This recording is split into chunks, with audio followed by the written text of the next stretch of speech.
శ్రీ సాయినాథాయ నమః. శ్రీ సాయి సచ్చరిత్రము 23వ అధ్యాయము. ప్రస్తావన.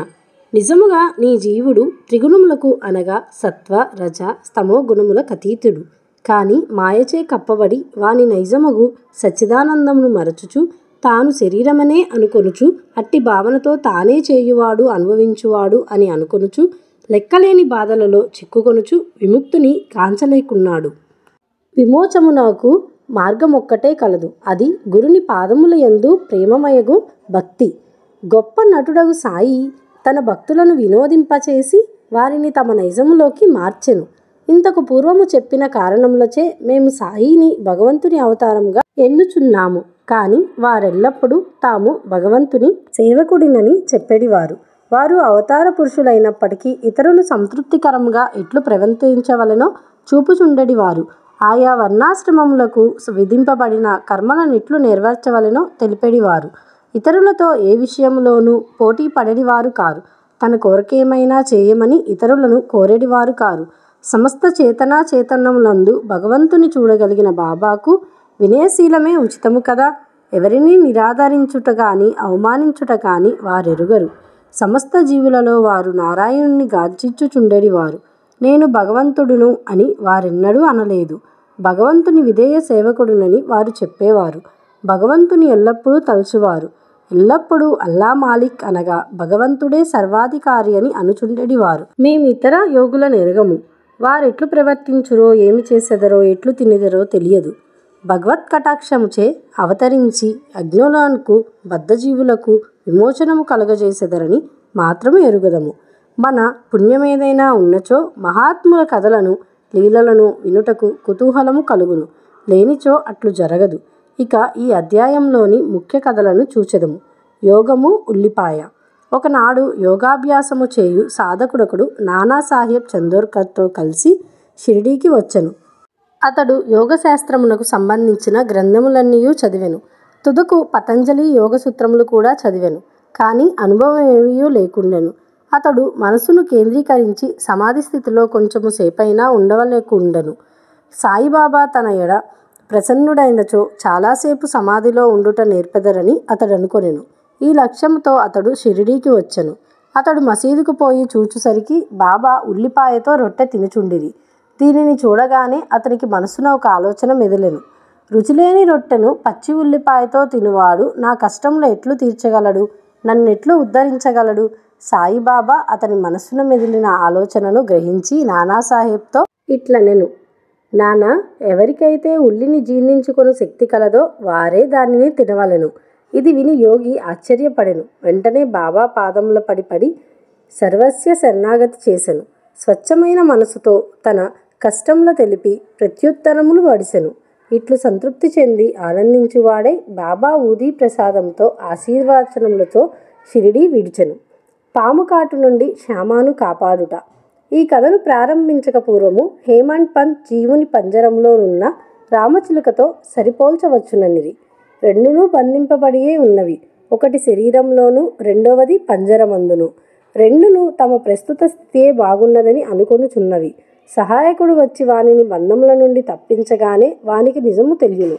భగవత్ కటాక్షముచే గురువు వచ్చి వారి కండ్లను తెరిపించి బంధ విముక్తులు చేసినప్పుడు వారి దృష్టి అన్నిటికంటే గొప్ప స్థితివైపు పోవును.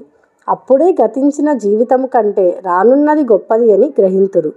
గత అధ్యాయంలో మీరీకర్కు రానున్న అపాయము కనిపెట్టి దాని నుండి అతనిని తప్పించిన కథ వింటిరి. అంతకంటే గనమగు కథను ఇచ్చట వినెదరు. ఒకనాడు శ్యామాను విషసర్పము కరిచెను. అతని చిటికిన వేలును పాము కరుచుటచే శరీరంలోకి విషము వ్యాపింప మొదలెడెను.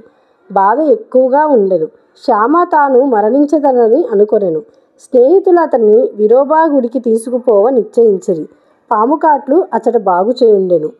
కాని శ్యామ తన విరోబాయగు బాబా వద్దకు పరుగిడెను. బాబా అతనిని చూడగానే కోపంతో వారిని తిట్టనారంభించెను.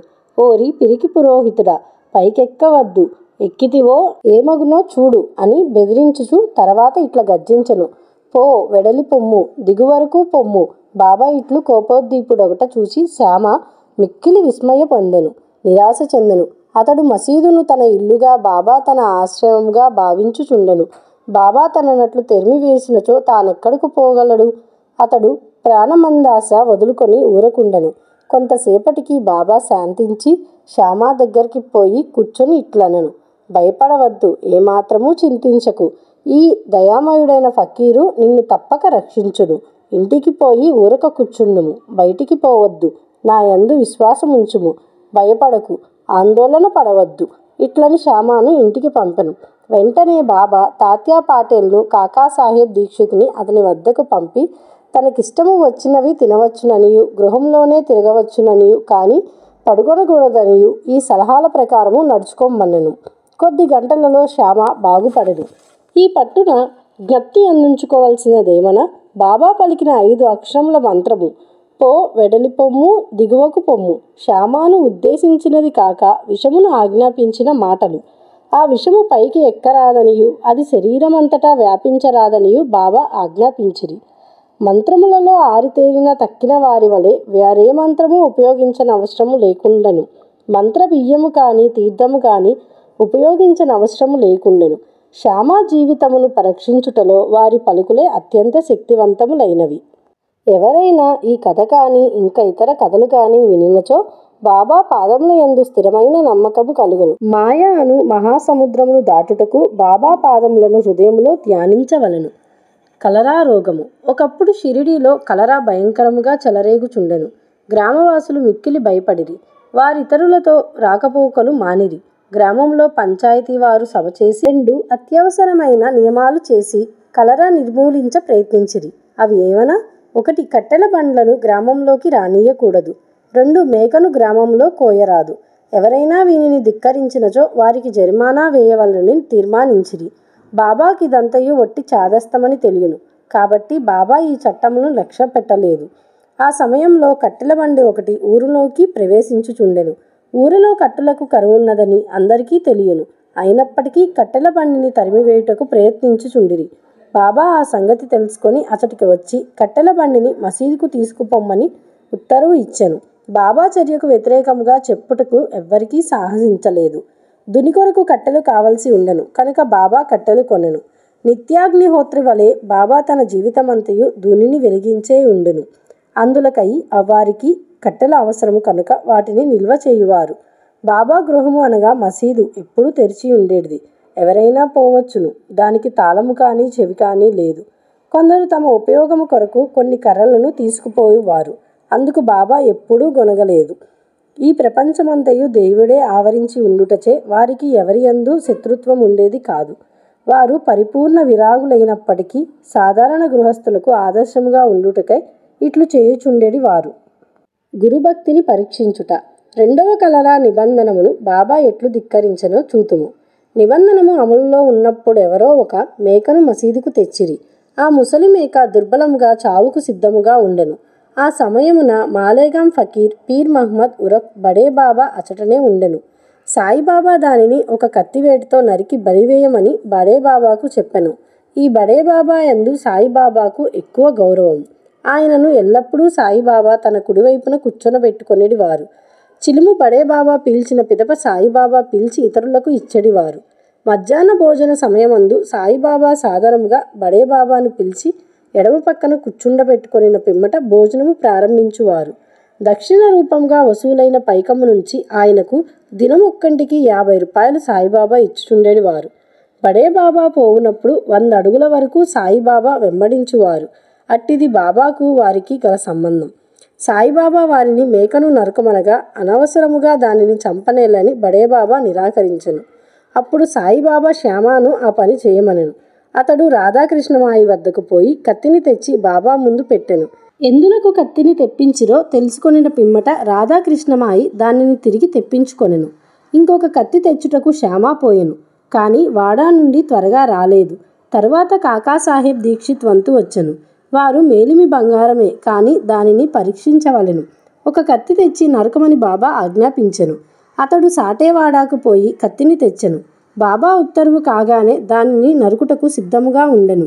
అతడు స్వచ్ఛమైన బ్రాహ్మణ కుటుంబంలో పుట్టి చంపుట అనున్నది ఎరగకుండిరి. హింసించు పనులను చేయుట అందు ఇష్టం లేనివాడైనప్పటికీ మేకను నరుకుటకు సంసిద్ధుడయ్యను. బడే బాబాయను మహమ్మదీయుడే ఇష్టపడనప్పుడు ఈ బ్రాహ్మణుడేలా సిద్ధపడుచుండెనని అందరూ ఆశ్చర్యపడుచుండిరి. అతడు తన దోవతిని ఎత్తి బిగించి కట్టుకొనెను. కత్తిని పైకెత్తి బాబా ఆజ్ఞకై ఎదురు చూచుచుండెను. బాబా, ఏమీ ఆలోచించుచుంటివి, నరుకుము అనెను. అతని చేతిలోనున్న కత్తి మేకపై పడుటకు సిద్ధముగా నుండగా బాబా ఆగుమనెను. ఎంతటి కఠినాత్ముడువు, బ్రాహ్మణుడివై మేకను చంపెదవా అనెను. బాబా ఆజ్ఞానుసారం దీక్షిత్ కత్తిని కింద పెట్టి బాబాతో ఇట్లనే, నీ అమృతము వంటి పలుకే మాకు చట్టము, మాకింకొక చట్టం ఏమీయూ తెలీదు. నిన్నెల్లప్పుడూ జ్ఞప్తియందుంచుకొనెదము. మీ రూపమును ధ్యానించుచు రాత్రింబవళ్ళు నీ ఆజ్ఞలు పాటింతుము. అది ఉచితమా కాదా అనునది మాకు తెలియదు. దానిని మేము విచారించము. అది సరి అయినదా కాదా అని వాదించము, తర్కించము. గురువు ఆజ్ఞ అక్షరాలా పాటించుటయే మా విధి, మా ధర్మము. బాబా తామే మేకను చంపి బలివేసేదనని చెప్పిరి. మేకను తకియా అను చోట చంపుటకు నిశ్చయించిరి. ఇది ఫకీరులు కూర్చొని స్థలము. అచటికి దానిని తీసుకుపోవునప్పుడు మార్గమధ్యమున అది ప్రాణములు విడిచెను. శిష్యులు ఎన్ని రకాలో చెప్పుచు ఈ అధ్యమును హేమంత్ పంత్ ముగించుచున్నారు. శిష్యులు 3 రకములు: ఉత్తములు, మధ్యములు, సాధారణులు. గురువులకేమి కావాలనో గుర్తించి వెంటనే వారాజ్ఞాపించక పూర్వమే దానిని నెరవేర్చువారు ఉత్తమ శిష్యులు.